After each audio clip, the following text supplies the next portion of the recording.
নমস্কার বন্ধুরা, রূপা রান্নাঘরে আপনাদের সকলকে অনেক অনেক ভালোবাসা দিয়ে স্বাগত জানাই।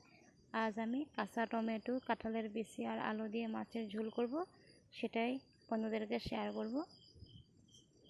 মাছ দেখুন কেটে ধুয়ে নুন হলুদ মাখিয়ে রেখেছি।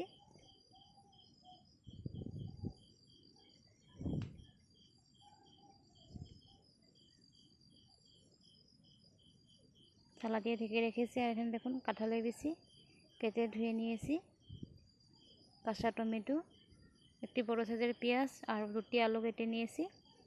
কাঁঠালের বিচি, টমেটো আর আলু দিয়ে আমি মাছ রান্না করব। এখন মাছগুলিকে আমি ভেজে নিব।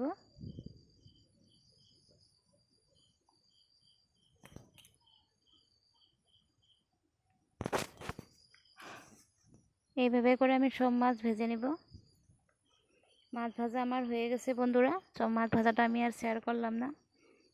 এখন পরিমাণ মতন তেল দিয়ে পেঁয়াজ দিয়ে দিচ্ছি, পেঁয়াজটাকে ভেজে নিচ্ছি। সামান্য পরিমাণে কালো জিরা দিয়ে দিচ্ছি। পেঁয়াজ আর কালো জিরা ফোড়ন দিয়ে এখন আলুটাকে ভেজে নিব। আমি এই রান্নায় খুব বেশি মশলা দিব না, খুব কম মশলা দিয়ে আমি রান্নাটি করব।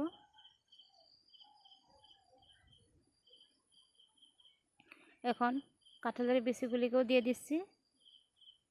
কাঁঠালের বিচি আর আলুটাকে অল্প সময় ভেজে নিব।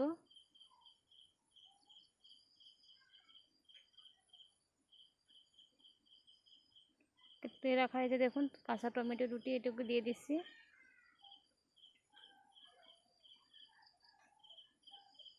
পরিমাণ মতো নুন দিয়ে দিচ্ছি।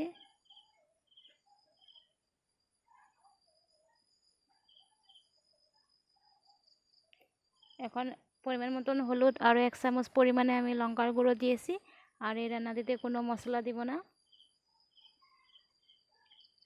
থালা দিয়ে ঢেকে আমি আলু, কাঁঠালের বিচি আর কাঁচা টমেটোটাকে খুব ভালোভাবে ভেজে নিয়েছি। এখন পরিমাণ মতন জল দিয়ে দিচ্ছি।